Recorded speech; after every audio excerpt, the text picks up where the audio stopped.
వే gold trusted gold buyers మీరు తాకట్టు పెట్టిన బంగారాన్ని విడిపించి ఈ రోజు ఉన్న మార్కెట్ ధరకు కొనబడను. జైపూర్ గడ్డ మీద రాజస్థాన్ రాయల్స్ చెలరేగిపోయారు. 6లు 4ల వర్షం కురిపించారని చెప్పాలి. ఢిల్లీ క్యాపిటల్స్ పై తుఫాన్ ఇన్నింగ్స్ ఆడారు కెప్టెన్ రియాన్ పరాగ్.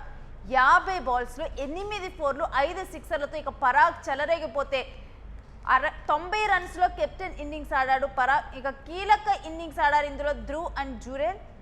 చివరి ఓవర్లలో సిక్సర్లతో విరుచుకుపడ్డాడు ఫెరీరా. ఈ రకంగా కూడా రాజస్థాన్ రాయల్స్ జైపూర్ గడ్డ మీద అదరగొట్టేసింది.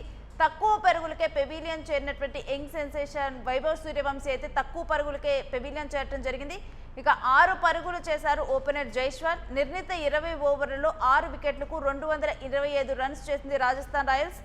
ఇక ఈ మ్యాచ్లో హైలైట్గా మనం చూస్తే కనుక కెప్టెన్ పరాగ్ అదేవిధంగా ఫెరీరా వీళ్ళిద్దరూ హైలైట్గా ఉన్నారని చెప్పాలి. ఇక వైభవ్ సూర్యవంశీ ప్రతి మ్యాచ్లో హైలైట్ అవుతూ ఉంటాడు, యంగ్ సెన్సేషన్. కాబట్టి ఈ మ్యాచ్లో కొంచెం తక్కువ పరుగులకే పెవిలియన్ అయితే చేరిపోయాడు.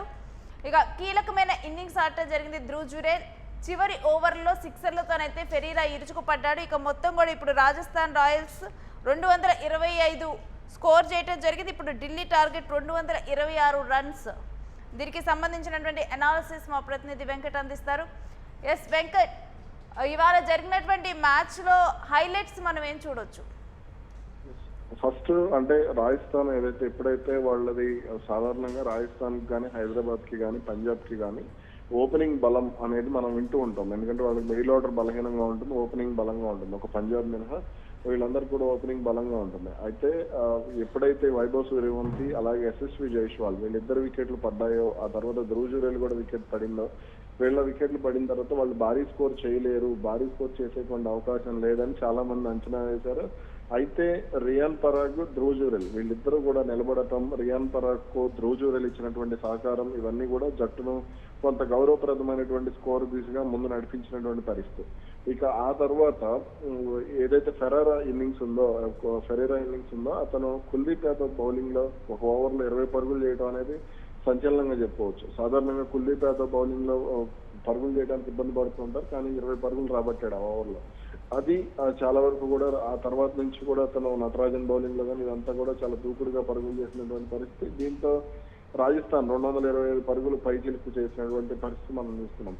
అయితే ఈ రోజు మ్యాచ్ కి సంబంధించి మాత్రం కొంత రాజస్థాన్ ఢిల్లీ బౌలర్లు ఫస్ట్ పిచెస్ మిడ్ స్టార్క్ రావడంతో కొంత కట్టుదిట్టంగానే బౌలింగ్ చేసేటువంటి అవకాశం ఉంది అని అంచనా వేశారు. కానీ అయితే ముందు స్టార్టింగ్ లో కొంత పట్టు నిలుపుకున్నప్పటికి కూడా ఆ తర్వాత దాన్ని కోల్పోయారు అనేది అయితే మనకి స్పష్టంగా అర్థమైనటువంటి పరిస్థితి. అదే ఢిల్లీకి కొంత మైనస్ అయిందని చెప్పుకోవచ్చు. ఇక మనం దీంట్లో కూడా అంటే ఢిల్లీ టీంని కనుక మనం చూస్తే టాప్ ఆర్డర్ కానీ మిడిల్ ఆర్డర్ కానీ ఓపెనింగ్ కానీ ఏ విధంగా ఉంది? అయితే ఢిల్లీ బ్యాటింగ్ లైనప్ బాగానే ఉంది, కానీ వాళ్ళు ఎంత నిలకడ లేకపోవడమే వాళ్ళకి మైనస్ అవుతుంది. కేఎల్ రాహుల్ కానీ లేదంటే పదుమ్ నిస్సంక కానీ వీళ్ళు కొంత మైనస్ అవుతుందని చెప్పుకోవాలి. మరి ఇంపాక్ట్ ప్లేయర్ గా ఎవరిని వాడతారు అనేది కూడా చూడాల్సినటువంటి అవసరం ఉంది. కాకపోతే రాజస్థాన్ బౌలింగ్ అటాక్ అనేది కొంత ఓకే. వాళ్ళు దాదాపుగా అంటే Rajasthan bowling attack Jofra Archer కానీ లేదంటే అతను నాంద్రీ బర్గర్ కానీ వీళ్ళు కొంత పవర్ ప్లేలో వికెట్లు తీసే సామర్థ్యం ఉన్నటువంటి ప్లేయర్స్. దానికి తోడు పవర్ ప్లేలో ఢిల్లీకి పవర్ ప్లే వీక్నెస్ ఉంది. కాబట్టి మరి దీన్ని వీళ్ళు ఎలా ఓవర్కమ్ చేయబోతున్నారు అనేది చూడాలి. ఇక ఈ మ్యాచ్ లో మాట్లాడుకునేది వైభవ్ సూర్యవంశీ గురించి. జనరల్ గా వైభవ్ సూర్యవంశీ మీద చాలా హై ఎక్స్పెక్టేషన్స్ అయితే ఉంటాయి, కానీ ఈ మ్యాచ్ లో చాలా తొందరగా పెవిలియన్ చేరిపోయాడు యంగ్ సెన్సేషన్.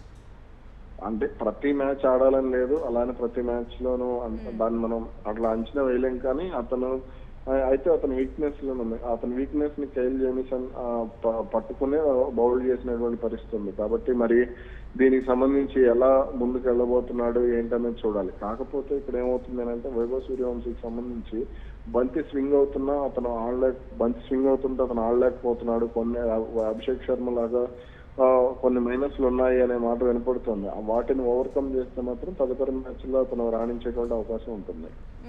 ఇక ఈ మ్యాచ్ విజయ అవకాశాలు చూసుకుంటే ఏ విధంగా ఉన్నాయి వెంకట్?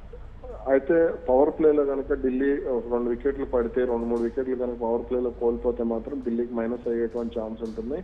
అయితే ఓపెనర్లు కనుక పవర్ ప్లేలో కనీసం ఒక 70 పరుగులు 60 నుంచి 70 పరుగులు కనుక చేయగలిగితే వాళ్ళు ఢిల్లీ గెలిచేటువంటి అవకాశాలు అయితే ఉంటాయి. మరి రాజస్థాన్ బౌలింగ్ లైనప్ అయితే బలంగానే ఉంది కాబట్టి మరి వాళ్ళు ఎలా చేయబోతున్నారు అనేది చూడాలి. వాళ్ళకి తుషార్ దేశపాండే కానీ, లేదంటే బ్రిజేష్ శర్మ కానీ, అలాగే నాండ్రీ వర్గర్ కానీ, జోఫ్రా ఆర్చర్ కానీ, పేస్ బౌలింగ్ అటాక్ అనేది వాళ్ళు చాలా బలంగా ఉంది. మరి తదుపరి అంటే వాళ్ళ ప్లానింగ్ ఎలా ఉంది, ఎలా దీనికి సంబంధించి వర్కౌట్ చేస్తారనేది చూడాలి. Right, thanks for your analysis Venkat. ఇక రాజస్థాన్ అయితే ఇటు అదరగొట్టేసిందని చూడాలి. ఇటు పరాగ్ కానీ, ఫెరీరా కానీ వీళ్ళిద్దరూ కూడా అంటే ఈ మ్యాచ్లో 4లు 6ల వర్షం కురిపించారు.